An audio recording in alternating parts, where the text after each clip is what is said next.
Assalamualaikum warahmatullahi wabarakatuh. Bismillahirrahmanirrahim. Alhamdulillahirabbil alamin. Allahumma shalli ala Muhammad wa ala ali Muhammad. Rabbi shrah li sadri wa yassir li amri wahlul 'uqdatam min lisani yafqahu qawli. Bapak-bapak, ibu-ibu, jamaah sekalian yang berbahagia,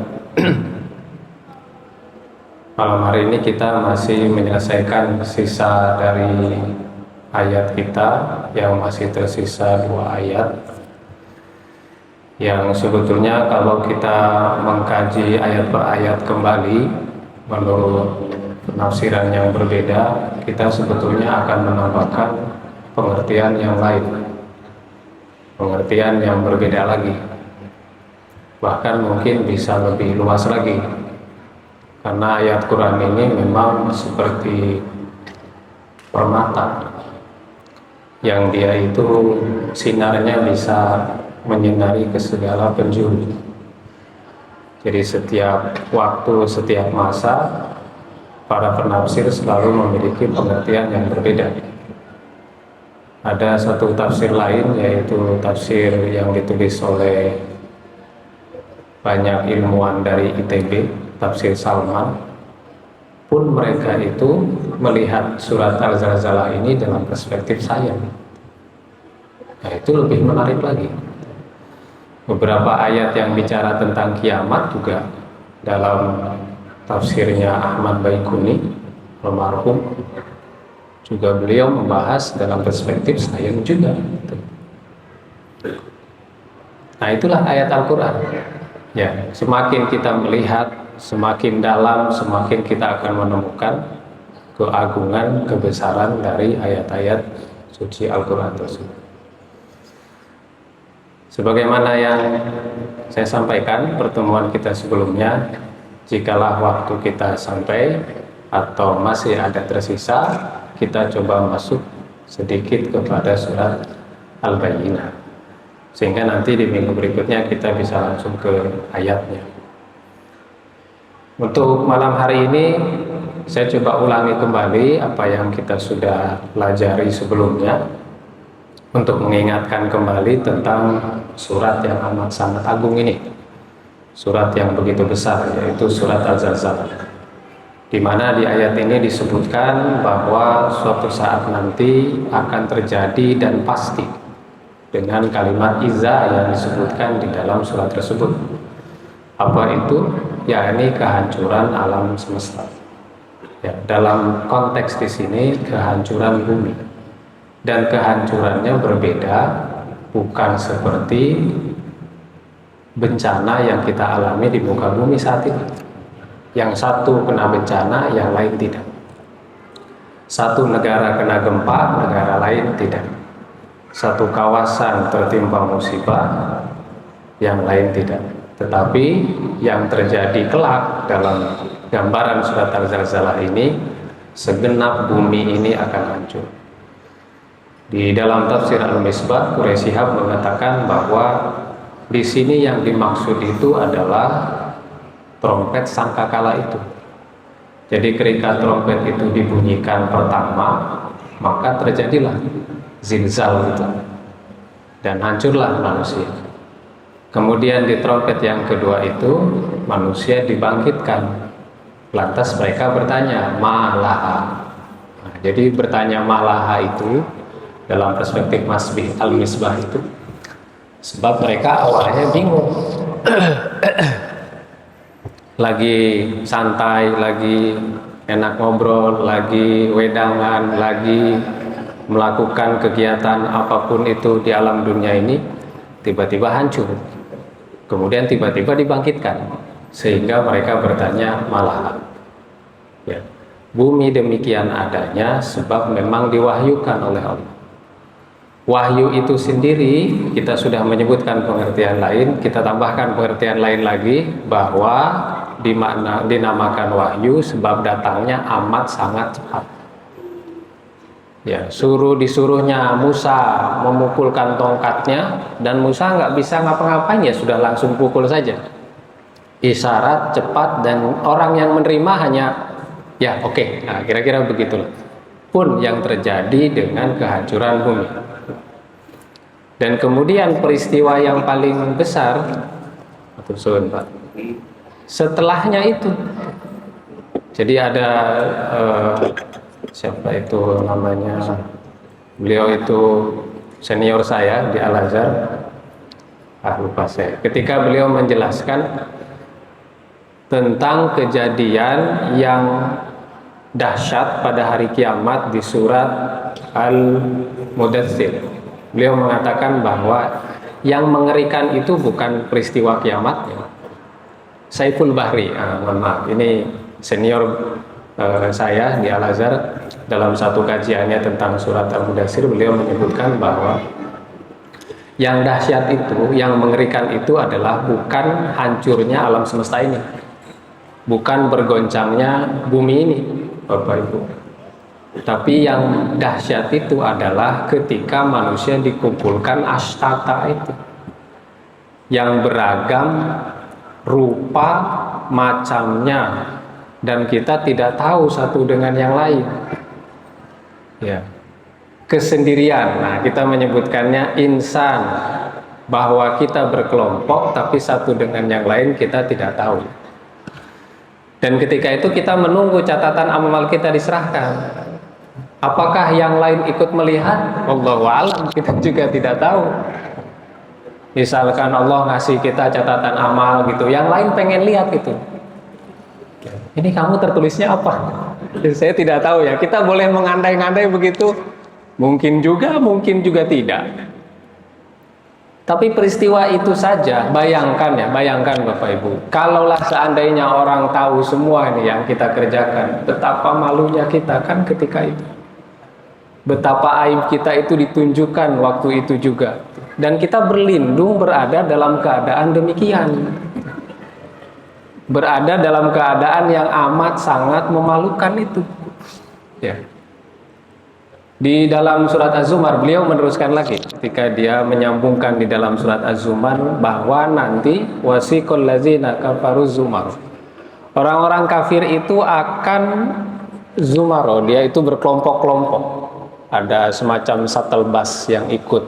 Nah, ini ahli tukang mabok, ini ahli judi, ini ahli maksiat yang lain. Kemudian mereka dimasukkan ke dalam neraka. Kemudian orang surga itu ada satu kelebihannya, itu bisa jalan-jalan ke neraka. Ya, ini saya mengutip dari penjelasan beliau berdasarkan perspektif surat Az-Zumar itu. Dan mereka kemudian bertanya kepada yang di neraka itu, kenapa kamu berada di neraka Sakor? Padahal dulu kita sama-sama. Tuh, bayangkan itu. Jalan sama-sama ketika dunia, pergi sama-sama mengaji, pergi sama-sama sholat. Lah, kok dia beda gitu tempatnya? Terus kita tanya dia, kamu kan dulu sama saya. Itu dibayangkan sekarang, ya Bapak Ibu. Itu amat sangat sesuatu yang kita tidak mau berada dalam posisi itu. Dan kita ngerti itu, tetapi kita sering mengabaikan bahwa nanti akan tiba masanya kita di mana tidak mengenal satu dengan yang lain dan kita dihinakan di situ. Kan ketika ngomong azab kan macam-macam Al-Quran. Dia kadang nyebut azabun azim, azabun alim, azabun muhin, kan beda-beda. Azabun alim itu azab yang amat pedih. Azabun azim itu azab yang amat besar. Azabun muhin itu azab yang menghinakan. Itu beda-beda kepada siapa itu dikasih. Pada orang munafik lain ngomong azabnya, pada orang kafir juga lain, pada orang yang menghina Rasul, menghina agama, menghina ajaran juga lain. Kita dikumpulkan, semuanya akan difilter dari amal perbuatan apa yang sudah kita kerjakan di alam dunia. Maka yang harus dilakukan oleh kita itu, seperti penjelasan Dr. Muhammad Yahya terkait surat ini, dia menyebutkan bahwa yang harus kita perhatikan itu amal kita. Bukan af'al, tapi amal. Kenapa amal disebutkan di situ? Karena seseorang melakukan sesuatu tersebut berdasarkan kesadarannya. Tahu betul yang dilakukan ini salah, tahu betul kalau ini betul. Makanya Allah memilih kata a'mal, bukan af'al. Kalau af'al itu semuanya, tapi yang akan datang kepada Allah itu diseleksi. Mana yang punya nilai di hadapan Allah itu, itulah yang akan diberikan ganjaran. Nah, kita sekarang harus memikirkan amal itu. Ini sekarang kita mau melakukan amal apa nih? Yang kita melakukan itu betul-betul sadar. Dengan yang syar. Syar juga begitu, sesuatu yang merobek-robek, sesuatu yang merusak, sesuatu yang menghancurkan. Meskipun itu sedikit, itu juga punya dampak pada kehidupan kita kelak. Ini ayat berat apa susah, Bapak Ibu? Susah loh Pak Bu. Kelihatannya gampang, kelihatannya saya ngomong gampang. Tapi ini kalau dipraktekkan berat. Kenapa? Karena setan juga tahu ini bisa efeknya positif ke manusia nih. Maka tak ganggu. Yang ganggu kita dalam melakukan kebaikan bukan cuma yang nggak kelihatan. Yang nggak kelihatan, yang kelihatan juga ikut ganggu. Bapak Ibu mau sholat dulu, engkau nongkrong sih. Nah itu bagian dari pengganggu juga itu yang kayak begitu. Sekarang bagaimana respon kita pada yang begitu itu? Ya. Dan kita akan selalu dihadapkan dengan yang kayak begitu itu. Ada orang hidup selama 60 tahun. Nah, bukan 60 tahun lah. Ya, meninggalnya dia 60 tahun. Berarti 10 tahun pertama nggak dihitung ya. Kita menghitungnya sampai dengan 59 tahun lah. Katakan begitu. Sudah mulai balik, sudah kena dosa dan pahala. Katakan dia 58 tahun, isinya ibadah terus. Itu orang. Ya. Semua perbuatan baik dia lakukan. Tapi ada 1 tahun umurnya dia musyrik. Dan dia mati dalam kemusyrikan. Menurut Al-Quran, kemana dia pasti perginya? Ke neraka. Karena dia mati dalam kemusyrikan. Kita manusia bertanya, apa itu adil? Dia kan punya 58 tahun, itu waktu yang banyak untuk dia berbuat baik. Kan cuma 1 tahun doang dia musyrik. Masa yang banyak itu tidak bisa menutup yang 1 tahun? Ini namanya meremehkan sesuatu yang kecil. Itu kita kalau kasih permisalan di masa kita nih, kehidupan kita di dunia. Banyak sesuatu yang kecil itu menghasilkan sesuatu yang gede. Semangka tuh. Semangka itu asalnya dari apa, Bapak Ibu? 1 biji tipis kecil hitam. Hasilnya gede sekali itu. Cabai rawit kecil tuh. Coba makan langsung pedas juga kita, bahkan bisa bikin perut kita sakit perut. Dalam melakukan dosa itu bukan dilihat sebesar apa dosanya, tapi pada siapa kita berdosa. Kita mungkin berbohong kepada anak kita. Saya bukan bermaksud melegalkan begitu. Mungkin tidak segede kita berbohong kepada orang tua. Ya kan? Kecil tuh. Ya. Yang harusnya disalahkan itu bukan cabai rawitnya. Yang harusnya disalahkan itu yang memakannya dan yang menanam. Itu yang bakal terjadi walaupun cuma 1 kesalahan. Walaupun kecil tuh yang dilakukan itu. Walaupun kita menganggapnya itu remeh, tapi di mata Allah itu akan masuk ke dalam hitungan. Kita ini semua kan berdosa, punya kesalahan. Yang mungkin kalau kita ingat-ingat di masa lalu bikin kita malu lagi gitu. Kok bisa saya melakukan dosa semacam itu? Kok bisa saya bermaksiat semacam itu? Ya. Motivasi, ini ayat motivasi kepada kita untuk segera memperbaiki diri. Sebetulnya ke situ poinnya itu. Segera itu, yang lain lupakan bahwa Allah itu pengampunannya luas. Jangan kamu mati dalam keadaan bukan muslim, jangan kamu mati dalam keadaan musyrik. Ketika sudah menyadari itu salah, itu dosa, ini tidak benar, maka kita harus segera bertobat. Karena akan ada masa di mana semua diperhitungkan, dan kita kan nggak mau aib kita dimunculkan semua itu. Siapa yang bisa menahan? Jangankan di akhirat, di dunia saja kalau aib sudah dimunculin, sudah susah. Saya kalau sekarang Allah turunkan aib ke saya ini, Bapak Ibu juga nggak mau lagi mungkin, nggak mau, itulah, sudahlah selesai. Ya. Berapa banyak ustadz itu yang aibnya ditunjukkan itu semua, sudah selesai juga dia kan?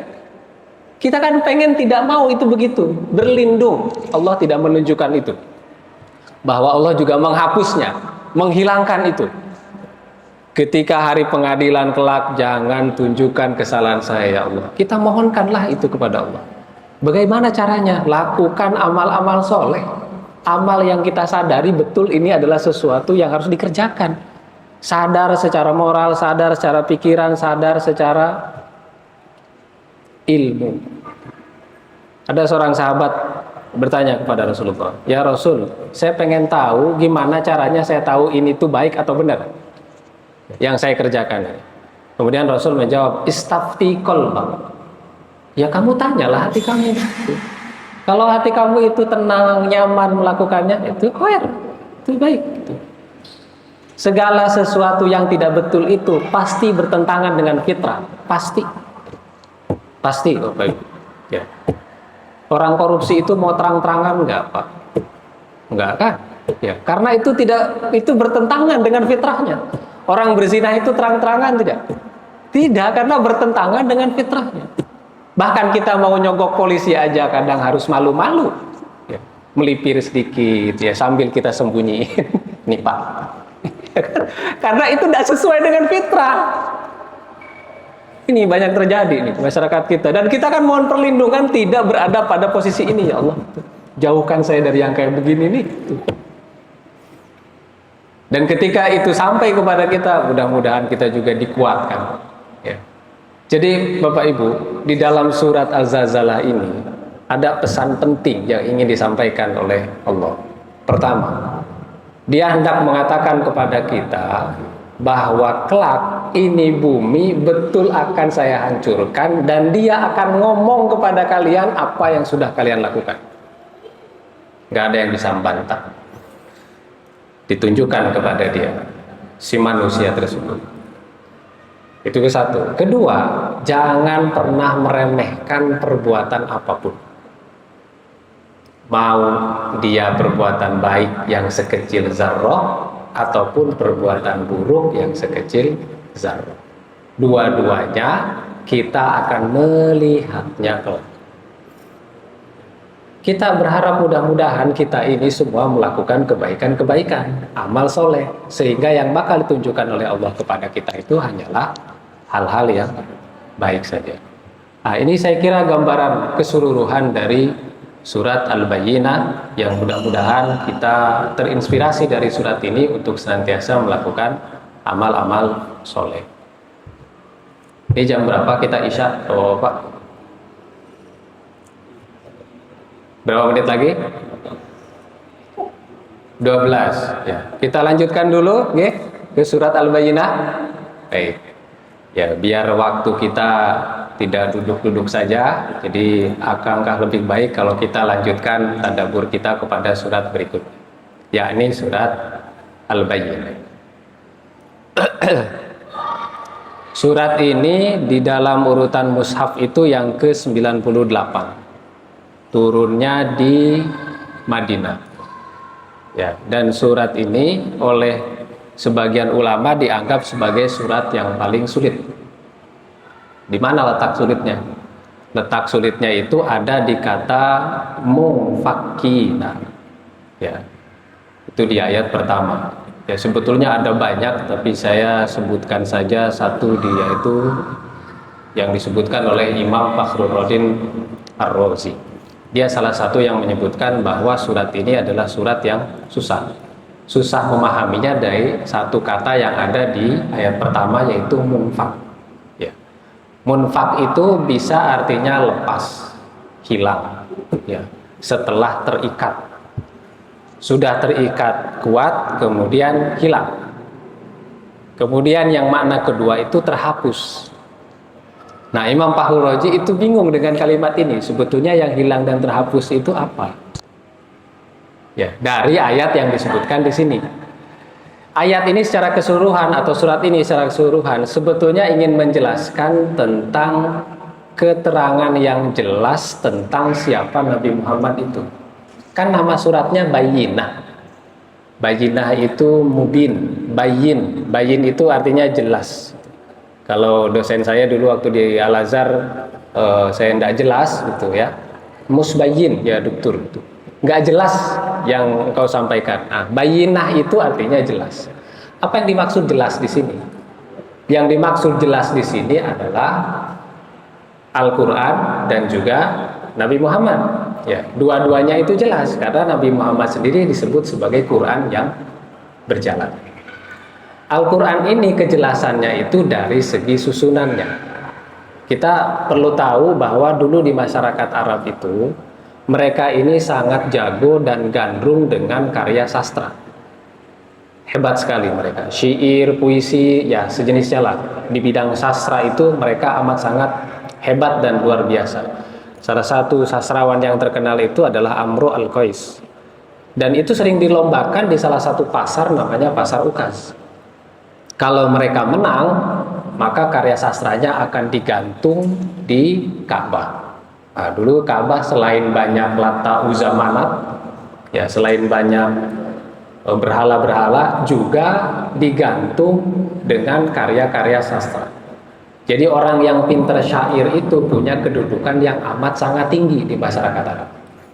Dan ketika itu memang orang, ya kemarin saya minggu lalu ngasih contoh bahwa kita di sini ini bisa menjadi amal, bisa menjadi af'al. Nah, kalau hanya af'al, ya kita sibuk dengan diri kita sendiri tanpa menyimak, itu namanya af'al. Tapi kalau kita betul menyimak, ya berarti kita sedang melakukan amal. Di dalam surat Al-Mulk kan disebutkan tuh, khalaqal mauta wal hayata liyabluwakum ayyukum ahsanu amala. Kehidupan dan kematian itu dijadikan sebagai ujian untuk mengetahui siapa di antara kalian itu ahsanu amala, yang paling baik amal perbuatannya, bukan yang paling banyak. Nah, berarti kan kita harus mulai mencari nih amal-amal kita yang punya nilai ini seperti apa. Lakukan segala sesuatu dengan penuh kesungguhan. Nah, indikatornya begitu. Nanti yang menilai adalah Allah Subhanahu wa taala sendiri. Sehingga diteruskan di dua ayat terakhir itu pentingnya amal ini. Famayyamal misqala dzarratin khairan yarah wa may ya'mal misqala dzarratin syarran yarah. Ya. Ayat ini kan disampaikan sebelumnya dalam kajian kita ini berkenaan dengan beberapa orang atau dua orang yang satu diantaranya itu meremehkan perbuatan baik dan buruk dengan melihat gambaran dari Ali dan juga Fatimah yang kemudian digambarkan oleh Rasul mereka akan diberikan ganjaran atau dia disebut bijak, ya disebut sudah melakukan kebajikan. Sehingga ketika mendengar itu sahabat-sahabat Rasul menyebutkan, oh berarti cuma amal-amal gede doang yang dihitung, sementara amal kecil ini nggak ada gunanya, nggak ada manfaatnya. Sama halnya dengan melakukan dosa, berarti dosa yang dihitung itu dosa yang gede aja. Kalau dosa-dosa kecil, sudahlah, biasa-biasa aja. Dan mungkin di masa kita sekarang juga ada yang begitu Bapak Ibu, yang kalau orang melakukan kebaikan kemudian dia seolah menahannya atau menganggap udahlah, atau ada istilah yang kita mungkin sering dengar, jadi orang itu nggak usah lurus-lurus amat lah ya, kadang ya kita belok kita naik turun gitu ya. Kalau dalam konteks kehidupan nggak apa-apa ngomong begitu lah, ini dalam amal masa kita begitu ya. Ya justru kita itu harus mengarahkan kepada yang baik gitu. Ini kan seolah-olah nggak apa-apa melakukan sesuatu yang buruk kan, omongan begitu. Padahal di sini loh diomongin sama Al-Quran. Jangan nganggap remeh loh yang kayak begitu itu. Apalagi sekarang itu kan ada orang-orang yang merasa dirinya open-minded itu, yang kalau melakukan sesuatu, yang penting saya ini nggak keganggu. Ada orang berbuat maksiat, yang penting aku nggak keganggu. Biarin aja itu urusan dia. Apalagi misalkan ada orang ngapunten ya berbuat maksiat yang lain, kemudian kita ke kita ngomongnya itu, saya kan tidak mengganggu, dia kan nggak mengganggu, ngapain kita harus nasehatin dia? Ada orang datang ke taman misalkan melakukan keburukan di situ, kemudian kita mengatakan yang penting dia tidak merusak, yang penting dia tidak merugikan orang lain. Itu Pembelaan itu yang disampaikan. Wa idza kasura munkar sara ma'rufan. Kalau kemungkaran itu udah banyak, orang itu akan menganggap sesuatu tersebut lumrah, Bapak Ibu. Di kita itu kalau ada pemilihan lurah, ya pemilihan presiden juga mungkin, atau pemilihan anggota dewan, ya, kan suka ada serangan fajar. Ya, Bapak Ibu terima itu?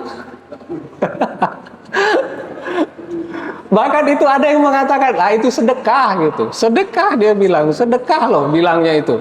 Allah Maha tahu loh niatnya buat apa dia. Bener gak itu sedekah kira-kira? Kita ini masyarakat yang dikasih mesti sudah paham, dia mau beli saya dengan harga segini. Dan kita menganggap itu lumrah, biasa aja, santai aja. Padahal itu secara nurani mah tidak betul, Bapak Ibu. Tapi kok kita tetap mau nerima gitu. Jangan dikira saya juga nggak dapat loh, Pak, Bu. Ada yang terang-terangan itu yang kayak begitu itu. Kalau kita nggak kuat-kuat, terima aja yang kayak begitu. Itu mau diingetin atau kita nganggap lumrah? Ketika ada sesuatu yang buruk, kita biasa aja. Sudahlah, yang penting kan nggak ganggu.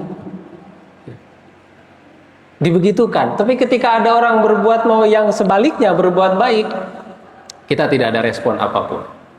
Orang lebih banyak ngomong malah pada sesuatu yang tidak biasanya kita kerjakan. Misal Bapak Ibu di sini melakukan pengajian, mereka yang hatinya agak kurang sehat, tumben pengajian, tumben jamaah, biasanya nggak pernah, tumben itu keluar. Tapi giliran ada maksiat, dia diam aja. Ini sekarang ini kan ada berita terbaru itu. Apa itu? Yang ngapunten ya, yang apa? Fantasi sedarah tuh. Ya, Bapak Ibu tahu ya? Oh, belum tahu? Ya. Profesor tahu gitu, Prof. Yang dia itu kan sekarang sudah ditangkap sama polisi itu di Bandung apa itu? Itu ada satu grup di situ, isinya entah ribuan atau ratusan. Mereka semua itu cerita hubungan seksual dengan saudara sendiri. Kemudian divideokan, dijual.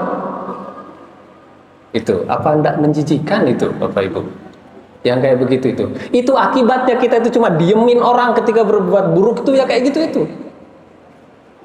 Kita mau bilang ke mereka, biarin yang penting nggak merusak. Mau bilang begitu. Itu udah amat sangat merusak. Itu kaum Sodom aja minder kali itu.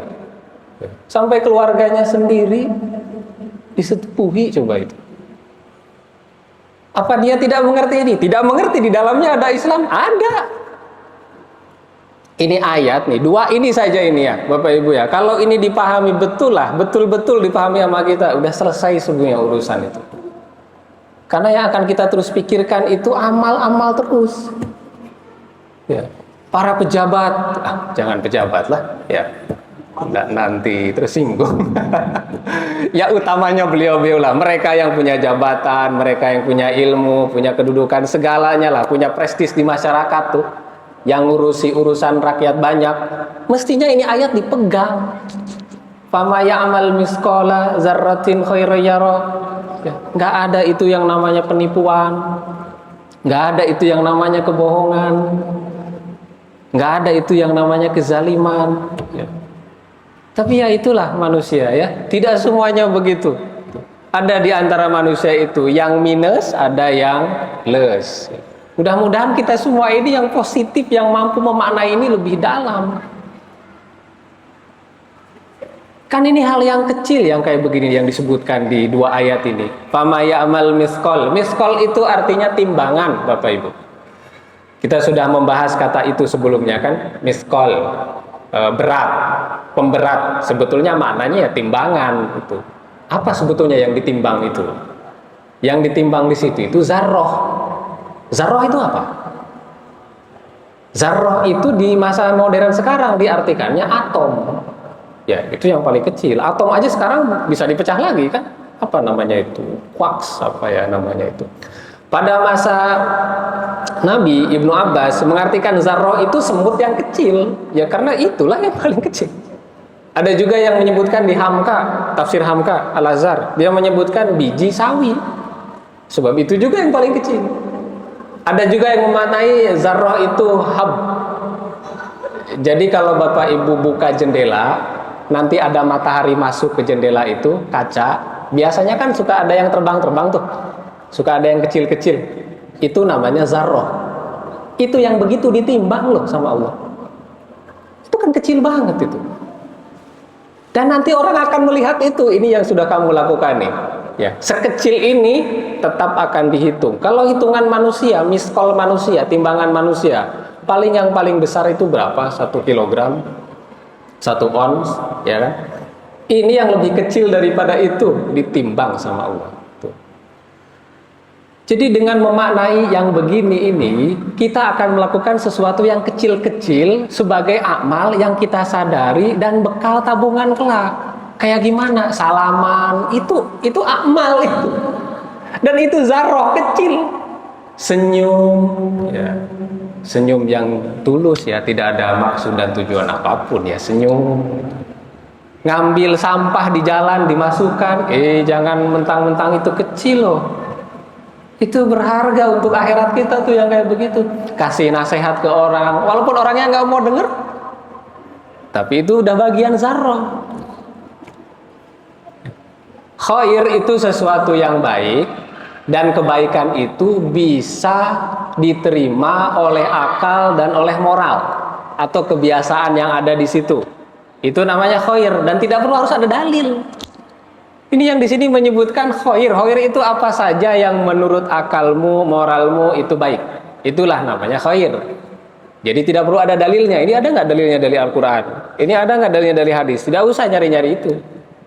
Hal yang kita sudah anggap bahwa menurut kebiasaan moral masyarakat ini baik, maka itu juga menjadi sesuatu yang khair. Sama dengan yang disebut pintar bukan orang yang bisa nulis.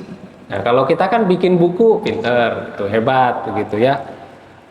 Tulisannya publis di jurnal internasional juga dianggapnya jenius. Nah, standar sekarang begitu. Standar dulu kala tidak begitu. Kalau dia mampu syair, bisa syair, pintar di bidang sastra, dan kemudian menang, maka kedudukannya itu tinggi. Sekarang pun saya kira di Indonesia juga begitu. Ada orang yang pintar di bidang sastra itu punya penghargaan atau nama-nama yang di masyarakat itu punya posisi istimewa. Misalkan seperti Mustafa Bisri, ya. Kemudian Rendra. Nah, itu kan ahli-ahli semua kan, ahli di bidang sastra juga, ahli syair juga. Dan yang namanya syair itu punya pola. Ya. Nah, Bapak Ibu sekalian, Nabi Muhammad itu ketika menyampaikan Al-Quran itu mirip seperti syair, tetapi bukan syair. Wa ma 'allamnahu syi'ra wa ma yanbaghi lah. Kan begitu. Nabi Muhammad itu tidak pernah diajarkan syair oleh Allah dan itu nggak penting buat dia. Karena Al-Quran itu melebihi daripada syair yang dibuat oleh manusia. Sebab bayin, jelas. Kalau sesuatu yang jelas itu biasanya masuk ke hati atau pikiran? Kemana biasanya? Ketika orang, saya misalkan ngomong begini ke Bapak Ibu, kemudian Bapak Ibu ngangguk-ngangguk, ini jelas nih. Ya, itu biasanya masuk ke pikiran atau masuk ke hati? Ke pikiran. Ini racetoy. Gak masuk itu. Kalau hati itu pekerjaan zikir itu masuk ke sini. Jadi di dalam Al-Quran itu ada yang bayin itu masuk ke pikiran, ada yang zikir itu masuk ke hati. Dan syair Arab itu tidak punya yang kedua, nggak punya yang untuk zikir itu. Ya. Nabi Muhammad itu di antara keturunan Abdul Muthalib cuma Nabi Muhammad yang tidak bisa syair. Kalau yang lainnya pinter syair. Nabi Muhammad doang yang nggak bisa, karena Allah nggak mengajari. Kenapa Allah nggak ngajarin? Biar Quran ini tidak dianggap tercampur dengan syair Arab, tidak dianggap bercampur dengan sastra Arab. Bahkan banyak riwayat yang menyebutkan Nabi Muhammad itu salah ngomong syair, salah mengucapkan syair. Saya kasih contohnya ya, Bapak Ibu. Jadi ada seorang penyair di masyarakat Arab itu yang oleh Nabi itu dianggap paling hebat di antara yang lain. Namanya Lubaid. Lubaid itu punya karya syair. Disebutkan oleh Nabi tapi salah. Syairnya tuh begini. Ala kullu Sa'in ma khallallahu batil wa kullu na'imin la mahalla zail. Ini syair Lubaid. Tapi Nabi Muhammad itu salah nyebutnya. Mestinya yang disebutkan itu wa kullu na'imin la mahalla zail. Mestinya begitu. Tapi sama Nabi zailnya dikedepankan. Wa kullu na'imin la zail mahalla. Harusnya zailnya di belakang, tapi malah dikedepankan. Kemudian dia dikritik sama Ibnu Abbas. Ada riwayat yang menyebutkan Utsman, ada yang menyebutkan Umar. Semacam berbisik ke Nabi, wahai Rasul, itu salah posisinya, susunannya salah. Jangan zail dulu, mahalla zail. Apa jawab Rasul? Kullu sawa. Apa artinya? Bodoh wae. Itu jawab Rasul. Itu saya mengutip ini. Ini dalam bahasa Jawa, bodoh wae sih, enggak usah. Dan itu enggak sekali loh, Pak. Bu, ada lagi yang lain. Saya kutip aja ya. Uyana akro. Ini penggalan. Uyana mestinya kalimatnya uyana akro. Uyana itu kaum uyana membaca. Tapi oleh Nabi dirubah. Akro uyana. Kemudian sama sahabatnya dibilang salah. Harusnya uyana dulu baru akro. Jawabannya sama. Ala kulli sawa. Semuanya sama aja. Bodoh aja. Enggak diajari sama Allah. Ya. Tadi ayatnya wa ma 'allamnahu syi'ra wa ma yanbaghilah. Saya itu enggak ngajarin kamu syair. Ya. Dan itu tidak penting buat kamu. Nah, ada orang-orang di barat sana yang coba meneliti susunan Quran itu agar melihat kejelasannya, bayin. Syair itu punya susunannya sendiri. Quran juga punya susunannya sendiri. Tapi susunannya Quran beda dengan syair. Ya, ada dua ahli, namanya Douglas sama Raymond. Saya lupa ini nama belakangnya. Raymond dan Douglas. Jadi si Raymond ini bilang kalau bahasa Quran itu, kalau Bapak Ibu membaca Quran itu sebetulnya mengitari masalah yang sama. Ya, istilahnya dia itu ring composition atau thinking in circle. Jadi begini contohnya Bapak Ibu. Kalau Quran ngomong 1, 2, 3, ada kaca. Kaca itu merefleksikan yang 1, 2, 3. 3, 2, 1. Atau saya gantilah. A, B, C. Di tengahnya kaca. C, B, A. Jadi kalau Quran ngomong tema yang sama di depan, nanti ketemu lagi di belakang. Jadi inti Quran itu yang mana? Yang D ini, yang kaca itu. Nah, saya kasih contoh ya. Surat Al-Baqarah. Al-Baqarah itu di depannya ngomong apa? Ngomong apa? Ngomong tentang tauhid, ngomong tentang iman. Akhir dari surat Al-Baqarah ngomong apa? Ngomong iman lagi. Coba dicek aja nanti. Amanar rasulu bima unzila ilaihi. Awal ngomong iman, akhir ngomong iman. Ini yang nemuin itu bukan orang Islam loh. Ini non muslim tapi akhirnya dia masuk Islam karena melihat pola yang selalu begitu. Kalau dia Quran ngomong di depannya itu satu hal, tauhid, nanti di akhirnya ngomong tauhid juga.